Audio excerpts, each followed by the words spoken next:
ಶ್ರೀ ವಿದ್ಯಾ ಸಮುದ್ರ ತೀರ್ಥ ಪ್ರೌಢಶಾಲೆ ಕಿದಿಯೂರು ಇದರ ಸುವರ್ಣ ಮಹೋತ್ಸವದ ಅಂಗವಾಗಿ ನಿರ್ಮಾಣಗೊಂಡ ನೂತನ ಸಭಾಂಗಣ ಬಯಲು ರಂಗಮಂದಿರ ಉದ್ಘಾಟನೆ ಹಾಗೂ ವಿಜ್ಞಾನ ಪ್ರಯೋಗಾಲಯದ ಶಂಕುಸ್ಥಾಪನಾ ಸಮಾರಂಭ ನಡೆಯಿತು. ಉದ್ಯಮಿ ನಾಡೋಜ ಜಿ ಶಂಕರ್ ಸಭಾಂಗಣವನ್ನು ಉದ್ಘಾಟಿಸಿದರು. ಕಾನಿಯೂರು ಮಠಾಧೀಶ ವಿದ್ಯಾವಲ್ಲಭ ತೀರ್ಥ ಶ್ರೀಪಾದರು ಆಶೀರ್ವಚನ ನೀಡಿದರು. ಈ ಸಂದರ್ಭ ಮಾತನಾಡಿದ ಅವರು, ಶಿಲೆಯನ್ನು ಶಿಲ್ಪಿ ಸುಂದರವಾಗಿ ಕೆತ್ತಿದಾಗ ದೇವತಾ ಸ್ವರೂಪ ಬರುತ್ತದೆ. ಎಲ್ಲರೂ ಗೌರವ ನೀಡುತ್ತಾರೆ. ಹಾಗೆಯೇ ವಿದ್ಯಾರ್ಥಿಗಳನ್ನು ತಿದ್ದಿ ಉತ್ತಮ ಪ್ರಜೆಯನ್ನಾಗಿ ಮಾಡುವಲ್ಲಿ ಶಿಕ್ಷಕರು ಮಹತ್ವದ ಪಾತ್ರವನ್ನು ನಿರ್ವಹಿಸುತ್ತಾರೆ. ಶ್ರೀ ವಿದ್ಯಾ ಸಮುದ್ರ ತೀರ್ಥ ಪ್ರೌಢಶಾಲೆ ಸಾವಿರಾರು ವಿದ್ಯಾರ್ಥಿಗಳಿಗೆ ವಿದ್ಯೆಯನ್ನು ನೀಡಿ ಸಮಾಜದಲ್ಲಿ ಉತ್ತಮ ಗೌರವವನ್ನು ನೀಡಿದೆ. ಈ ಶಾಲೆಯಲ್ಲಿ ಕಲಿತ ವಿದ್ಯಾರ್ಥಿಗಳು ಒಳ್ಳೆಯ ಹುದ್ದೆಯಲ್ಲಿದ್ದಾರೆ. ತಾನು ಕಲಿತ ಶಾಲೆಯನ್ನು ಮರೆಯದೆ ಶಾಲೆಯ ಅಭಿವೃದ್ಧಿಯಲ್ಲಿ ಕೈಜೋಡಿಸುವುದು ಮತ್ತು ನನಗೆ ಕಲಿಸಿದ ಶಿಕ್ಷಕರನ್ನು ಗೌರವಿಸುವುದರಿಂದ ತನ್ನ ಋಣವನ್ನು ತೀರಿಸಿದಂತಾಗುತ್ತದೆ ಎಂದರು.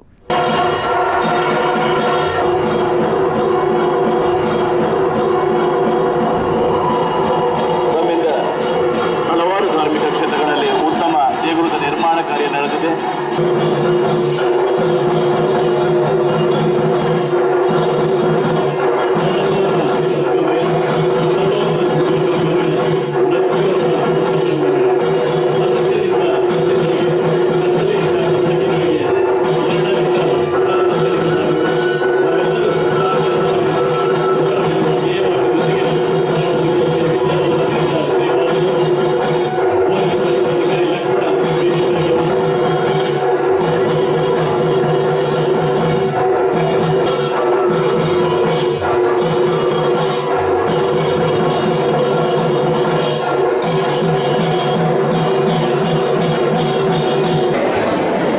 ಅಧಿಕಾರದಲ್ಲಿ ಕೊಡುವುದಾಗಿರುವಂಥ ದಕ್ಷ ಪ್ರಾಮಾಣಿಕ ಶಿಸ್ತಿನ ಅಧಿಕಾರಿ.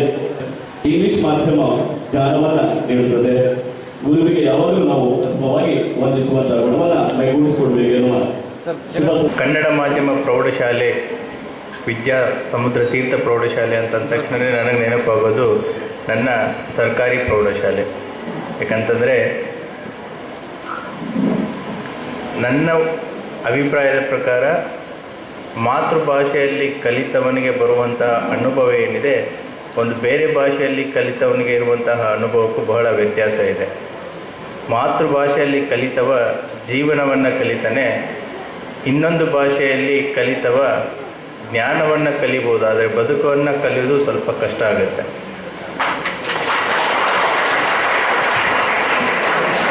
ಅದೇ ರೀತಿ ನಾವು ಕಲಿತಂಥ ಶಾಲೆ ಆಗಿರ್ಬೋದು, ಕಲಿತಂಥ ಊರು ಆಗಿರ್ಬೋದು, ಅಥವಾ ಕಲಿಸಿದಂಥ ಗುರುಗಳನ್ನಾಗಿರ್ಬೋದು, ನೆನಪಿಟ್ಟುಕೊಳ್ಳೋದು ಬಹಳ ಮುಖ್ಯ ಆಗುತ್ತೆ. ತಾಯಿಯೇ ಮೊದಲ ಗುರು, ಮನೆಯೇ ಮೊದಲ ಪಾಠಶಾಲೆ ಅಂತಲೂ ಹೇಳ್ತಾರೆ. ಮುಂದೆ ಗುರು ಇದ್ದರೆ ಹಿಂದೆ ಗುರು ಇರಬೇಕಂತಲೂ ಹೇಳ್ತಾರೆ. ಬ್ರಹ್ಮ ವಿಷ್ಣು ಮಹೇಶ್ವರನಿಗಿಂತ ಬರೋದು ಮುಂಚೆ ಯಾರು ಅಂತಂದರೆ ಗುರು ಬ್ರಹ್ಮ, ಗುರು ವಿಷ್ಣು, ಗುರುದೇವ ಮಹೇಶ್ವರ ಅಂತ ಹೇಳೋದು. ಆಲ್ರೆಡಿ ಉದಯ್ ಕುಮಾರ್ ಶೆಟ್ಟಿ ಅವರು ಹೇಳಿದಾಗೆ, ಸೊ ಗುರು ಮತ್ತು ದೇವರು ಎರಡೂ ಕಾಣಿಸ್ಕೊಂಡಾಗ ಫಸ್ಟ್ ಯಾರಿಗೆ ನಮಸ್ಕಾರ ಮಾಡಬೇಕು ಅಂತಂದರೆ ಗುರುವಿಗೆ ಅಂತಲೇ ಹೇಳಿದೆ. ಅರ್ಹವಲ್ಲದ ಒಂದು ಕಲ್ಲು, ಅದನ್ನು ಕೆತ್ತಿ ಒಬ್ಬ ಶಿಲ್ಪಿ ಕೆತ್ತಿ ಒಂದು ಮೂರ್ತಿಯನ್ನು ಮಾಡಿದಾಗ ಅದಕ್ಕೆ ಎಲ್ಲರೂ ಗೌರವ ಸಲ್ಲಿಸ್ತಾರೆ, ಎಲ್ಲರೂ ನಮಸ್ಕಾರ ಮಾಡ್ತಾರೆ. ಅಲ್ಲಿ ದೇವರಿದ್ದಾರೆ ಎಂಬ ಒಂದು ಭಾವನೆಯಿಂದ ನಮಸ್ಕಾರ ಸಲ್ಲಿಸ್ತಾರೆ. ಹಾಗೆ ಒಬ್ಬ ವ್ಯಕ್ತಿ ಪುಟ್ಟ ಮಗುವಿನಲ್ಲಿ, ಒಬ್ಬ ಬಾಲಕನಲ್ಲಿ ಒಂದು ವಿಶಿಷ್ಟವಾಗಿರ್ತಕ್ಕಂತಹ ಜ್ಞಾನದ ಭಂಡಾರವನ್ನು ತುಂಬಿ ಅವನಿಗೆ ಅನೇಕ ಬುದ್ಧಿವಾದ ಎಲ್ಲವನ್ನು ಹೇಳಿ, ತಿಳುವಳಿಕೆ ಹೇಳಿ, ಸರಿಯಾದ ರೀತಿಯಲ್ಲಿ ಆ ಬಾಲಕನನ್ನು ತೀಡಿ ಸುಂದರವಾದ ಶಿಲ್ಪದಂತೆ ಒಳ್ಳೆಯ ವ್ಯಕ್ತಿಯಾಗಿ ನಿರ್ಮಾಣ ಮಾಡಿದಾಗ ಆ ಬಾಲಕನೆಲ್ಲ ಸಮಾಜ ಗೌರವಿಸುತ್ತೆ. ಅಂತಹ ಸಮಾಜ ಗೌರವಿಸುವ ರೀತಿಯಲ್ಲಿ ಆ ಬಾಲಕನನ್ನು ನಿರ್ಮಾಣ ಮಾಡತಕ್ಕಂತಹ, ಆ ವ್ಯಕ್ತಿತ್ವ ರೂಪಿಸ್ತಕ್ಕಂತಹ ಕೆಲಸ ಇದು ವಿದ್ಯಾಲಯದ್ದು. ವಿದ್ಯಾಲಯ ಅಂತಹ ಕಾರ್ಯವನ್ನು ತಾವು ಮಾಡುವ ಮೂಲಕ ಆ ಮಕ್ಕಳು ಸಮಾಜದಲ್ಲಿ ಗೌರವಿಸಲ್ಪಡುವ ರೀತಿಯಲ್ಲಿ ತಾವು ಕೆಲಸವನ್ನು ಮಾಡಬೇಕು. ಆ ನಿಟ್ಟಿನಲ್ಲಿ ವಿದ್ಯಾ ಸಮುದ್ರ ತೀರ್ಥ ಪ್ರೌಢಶಾಲೆ ಅನೇಕ ವಿದ್ಯಾರ್ಥಿಗಳನ್ನು ತಾವು ತಯಾರು ಮಾಡಿ ಇವತ್ತು ಬೇರೆ ಬೇರೆ ಬೇರೆ ಬೇರೆ ಬೇರೆ ಕಡೆಯಲ್ಲಿ ನಾನಾ ಕಡೆಯಲ್ಲಿ ದೊಡ್ಡ ದೊಡ್ಡ ಪೋಸ್ಟ್ನಲ್ಲಿ ಇರತಕ್ಕಂತಹ ವ್ಯಕ್ತಿಗಳು, ಒಳ್ಳೊಳ್ಳೆ ಹುದ್ದೆಯಲ್ಲಿ ಇರತಕ್ಕಂತಹ ವ್ಯಕ್ತಿಗಳು ಈ ಶಾಲೆಯಲ್ಲಿ ಕಲಿತು ಹೋಗಿದ್ದಾರೆ ಅಂತ ಹೇಳಲಿಕ್ಕೆ ನಮಗೆ ಬಹಳ ಹೆಮ್ಮೆ ಆಗ್ತಾ ಇದೆ. ಖಂಡಿತ ಕನ್ನಡ ಶಾಲೆ ಕಲಿಯೋದೇ ಒಂದು ದೊಡ್ಡ ಭಾಗ್ಯ ನಮ್ಮದು. ಯಾಕಂದರೆ ನಮಗೆಲ್ಲ ಕನ್ನಡ ಶಾಲೆಯಿಂದಲೇ ನಾವು ಇಷ್ಟ ದೊಡ್ಡ ಜನಗಳಾಗಿದ್ದೀವಿ. ಆ ದೃಷ್ಟಿಯಲ್ಲಿ ಇಂಗ್ಲೀಷ್ ಸ್ವಲ್ಪ ಕಡಿಮೆ ಬರ್ತಾ ಅನ್ನೋದು ಬಿಟ್ಟರೆ ಕನ್ನಡ ಶಾಲೆ ಕಲಿತಿದ್ದಕ್ಕೆ ಯಾವುದೇ ಒಂದು ಕೀಳರಿಮೆ ಖಂಡಿತ ಇಲ್ಲ. ನಮ್ಮ ಜೊತೆ ಅನೇಕ ಜನರು ಇರ್ಬೋದು. ಇವತ್ತು ನಾವು ನಮ್ಮ ಉದ್ಯೋಗದಲ್ಲಿ ಭಾಳ ಬಲಿಷ್ಠರಾಗಿದ್ದೀವಿ. ಆದರೆ ಸಂಸ್ಕಾರ ಅದನ್ನೆಲ್ಲ ಹಿಂದಿನ ಗುರುಗಳು ನಮ್ಗೆ ಖಂಡಿತ ಕಲಿಸ್ಕೊಟ್ಟಿದ್ದಾರೆ. ನಮ್ಮ ತಂದೆ ತಾಯಿ ಇರ್ಬೋದು, ಗುರುಗಳಿರ್ಬೋದು. ಯಾವುದಾದ್ರು ಒಂದು ಶಾಲೆಗೆ ನಾನು 7ನೇ ಕ್ಲಾಸ್ ಇದ್ದೆ ಕೋಟಿ ಕನ್ನಡದಲ್ಲಿ. ನಮ್ಮ ತಂದೆ 7ನೇ ಕ್ಲಾಸ್ ಪಾಸ್ ಆದಾಗ ನಾನು ನೆಕ್ಸ್ಟ್ ಬಿಜಾಪುರಕ್ಕೆ ಹೋಗೋದಿತ್ತು. ಪಾಸ್ ಆದ ಕೂಡಲೇ ಒಂದು ಸರಿಗೆ ಒಂದು ಹೋಗಿ ನಮಸ್ಕಾರ ಮಾಡಿ ಬಾರಪ್ಪ, ಒಂದು ಸ್ವೀಟ್ ಕೊಟ್ಟು ಬಾ ಅಂತ ಹೇಳಿದರು. ನಾನು ಭಾಳ ಒಂಥರ ನಾನು ಪಾಸಾಗಿದ್ದು ನಾನು ಸರಿಗೆ ಯಾಕೆ ಸ್ವೀಟ್ ಕೊಡಬೇಕು, ನಮಸ್ಕಾರ ಮಾಡಬೇಕು ಅನ್ನೋ ಒಂದು ಭಾವನೆ ನನಗಿತ್ತು ಆವಾಗ. ಆಗ ಈಗ ನೋಡಿದರೆ ಖಂಡಿತ ಗುರುಗಳಿಗೆ ಒಂದು ನಮಸ್ಕಾರ ಮಾಡಿದರೆ ಅದರ ಹಿಂದೆ ಪ್ರತಿಫಲ ಭಾಳ ಇರ್ತದೆ ಅನ್ನೋದು ಖಂಡಿತ ನನಗೆ ಅನಿಸ್ತದೆ. ಈಗಿನ ವಿದ್ಯಾರ್ಥಿಗಳಿಗೆ ಕೂಡ ನಾನು ಅದನ್ನೇ ಹೇಳ್ತೇನೆ. ಯಾಕಂದರೆ ಒಂದು ಸಂಸ್ಕಾರ ಇದ್ದರೆ ನಾವು ಖಂಡಿತ ನಮ್ಮ ಜೀವನದಲ್ಲಿ ಬೆಳವಣಿಗೆಯನ್ನು ಕಾಣ್ತೀವಿ. ಇವತ್ತು ಅನೇಕ ದಾನಿಗಳು ಇವತ್ತು ವೇದಿಕೆ ಮೇಲಿದ್ದಾರೆ.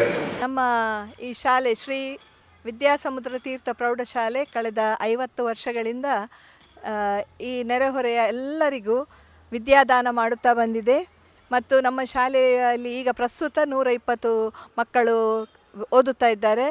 6 ಶಿಕ್ಷಕರು ಮತ್ತು ಶಿಕ್ಷಕೇತರ ಒಟ್ಟಿಗೆ 11 ಜನ ನಾವು ಇಲ್ಲಿ ಸೇವೆ ಸಲ್ಲಿಸ್ತಾ ಇದ್ದೇವೆ. ನಮ್ಮ ಈ 50 ವರ್ಷಗಳಲ್ಲಿ ನಾವು ಕಳೆದ 3 ಸಲ 100% ಫಲಿತಾಂಶವನ್ನು ಪಡೆದಿದ್ದೇವೆ ಹೇಳಲು ತುಂಬ ಹೆಮ್ಮೆ ಪಡ್ತೇವೆ.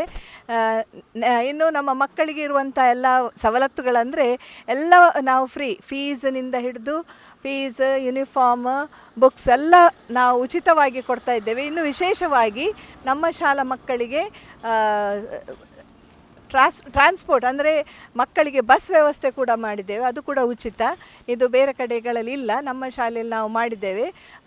ಲಯನ್ ನಿರುಪಮ ಪ್ರಸಾದ್ ಒಂದು ಸ್ಕೂಲ್ ವ್ಯಾನ್ ಕೊಟ್ಟಿದ್ದಾರೆ, ಕರ್ನಾಟಕ ಬ್ಯಾಂಕಿನವರೊಂದು ಸ್ಕೂಲ್ ಬಸ್ ಕೊಟ್ಟಿದ್ದಾರೆ. ಆದ್ದರಿಂದ ದೂರದಿಂದ ಮಕ್ಕಳು ನಮ್ಮ ಶಾಲೆಗೆ ಬಂದು ವಿದ್ಯಾಭ್ಯಾಸ ಪಡ್ತಾ ಇದ್ದಾರೆ.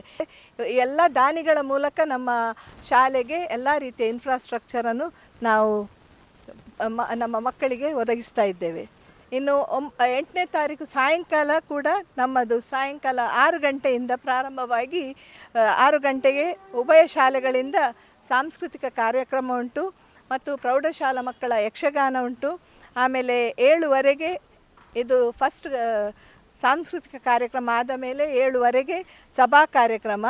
ಇದಕ್ಕೆ ನಮ್ಮ ಸುವರ್ಣ ಸಮಿತಿಯ ನಮ್ಮ ಶಾಲೆಯ ಶ್ರೀ ವಿದ್ಯಾವಲ್ಲಭ ತೀರ್ಥ ಸ್ವಾಮೀಜಿಯವರು ಆಶೀರ್ವಚನ ನೀಡಲಿಕ್ಕಿದ್ದಾರೆ.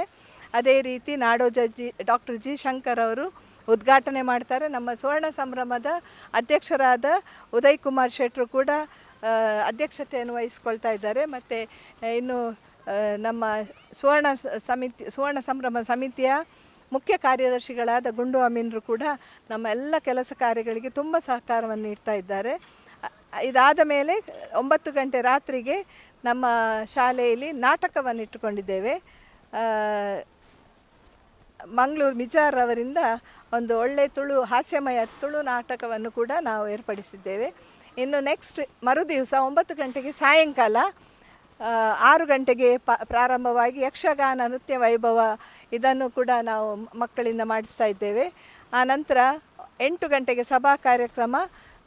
ಎಲ್ಲ ರಾಜಕೀಯದ ಶ್ರೀ ಕೋಟಾ ಶ್ರೀನಿವಾಸ್ ಪೂಜಾರು, ವಿಧಾನ ಪರಿಷತ್ ವಿರೋಧ ಪಕ್ಷದ ನಾಯಕರು ನಮ್ಮಲ್ಲಿ ನಮ್ಮ ಅತಿಥಿಗಳಾಗಿ ಆಗಮಿಸಿದ್ದಾರೆ. ಅದೇ ರೀತಿ ಶಾಸಕರಾದ ಶ್ರೀ ರಘುಪತಿ ಭಟ್ರು ಕೂಡ ನಮ್ಮ ಸಮಾರಂಭಕ್ಕೆ ಅತಿಥಿಗಳಾಗಿ ಭಾಗವಹಿಸಲಿದ್ದಾರೆ.